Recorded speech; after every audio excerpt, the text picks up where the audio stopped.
pas encore sûr, mais je pense que je suis devenu gay. On m'a un peu forcé la main. La dernière fois, un monsieur au premier rang qui a dit, je sais, on t'a violé en prison. C'était mon cas. Non, moi ça n'a pas été mon cas. C'était avant que j'aille en prison. Je vous explique, c'est une histoire réelle. J'ai dragué une fille. Bon, en fait, c'était un garçon manqué. Non, je n'avais pas le choix. C'est juste que c'était la seule fille qui m'écoutait. Même si elle refusait mes avances. Donc j'ai insisté. J'ai tellement insisté qu'elle m'a avoué qu'elle préfère les femmes. Et finalement, elle acceptait de sortir avec moi à condition que je joue le rôle de la femme. Moi, j'avais faim. Donc j'ai dit oui.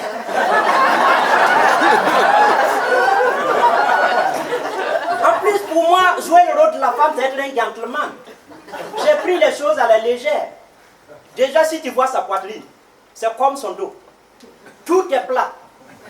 Elle était comme un mec, mais sans les couilles. Elle était trop brute avec moi que je la présentais à mes amis comme un frère. Elle était fière si je l'appelais frère. Elle marchait comme ça. Ça met entre ses jambes. Comme si elle empêchait quelque chose de tomber. Et souvent elle s'énervait. Arrête de m'appeler frère, tu me casses les couilles. Appelle-moi par mon nom, Marie-Cécile Wesh. Je me règle. Si on sortait à quelque part et qu'on lui dit, asseyez-vous madame, bah, j'étais obligé de m'asseoir. C'était devenu gênant. Surtout quand elle a commencé à m'offrir des cadeaux, une robe et des faux seins. C'est là que j'ai décidé de la montrer que même si je fais les choses par amour, je suis un bonhomme. On a fait un bras de fer. Elle a failli casser mon bras. Depuis qu'on a fait l'amour, les choses se sont aggravées. Elle a commencé à aimer les zizi. Elle voulait tellement avoir un qu'elle tenait le mien toute la nuit comme un drapeau pour dormir. Elle n'arrêtait pas de taper mes deux boules. Comme des mangues.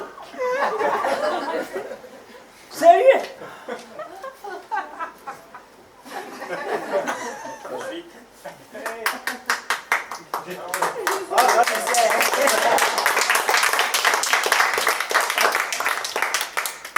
Un jour, elle m'a proposé qu'on fasse une opération pour échanger nos organes génitaux. Non, elle n'était pas bourrée.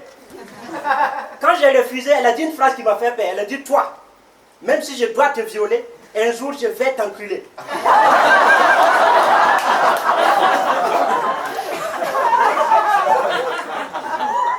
Quelques jours après, elle m'a demandé de l'accompagner au sex shop. Bon, moi je n'aime pas le sex shop. Ça m'énerve de voir qu'il y a des poupées artificielles plus belles que ma copine.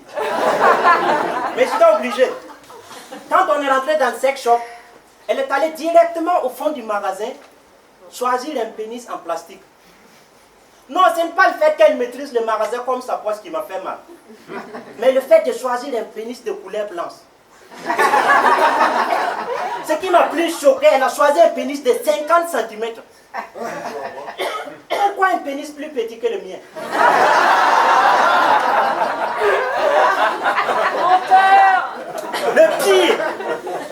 Le pire dans tout ça, c'est le jour où elle m'a mené dans une boîte gay. Il y avait une belle fille assise, les jambes écartées. J'ai essayé de regarder sous sa jolie jupe. Je n'aurais jamais imaginé qu'une si belle fille pouvait avoir des si grosses couilles. Après, le même travesti est venu vers moi, commençait à me draguer en me caressant les fesses. J'étais tellement énervé que j'ai crié, je ne suis pas pédé. Il y a eu un grand silence. Même le DJ a coupé la musique. Et tout le monde a commencé à crier, on l'encule. Oui, on l'encule. On l'encule. Oui, on l'encule.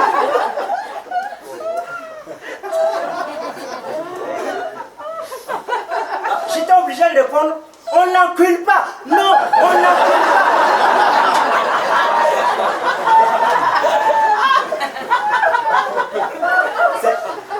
C'est à ce moment que le travesti est revenu vraiment pour me la mettre.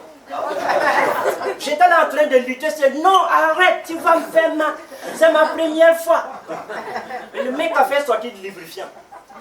Ils chantaient tous. Chacun à son tour. Chacun à son tour.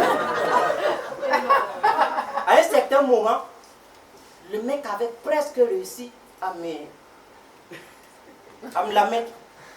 J'ai crié, non, arrête, ça fait mal. C'est là que je me suis réveillé.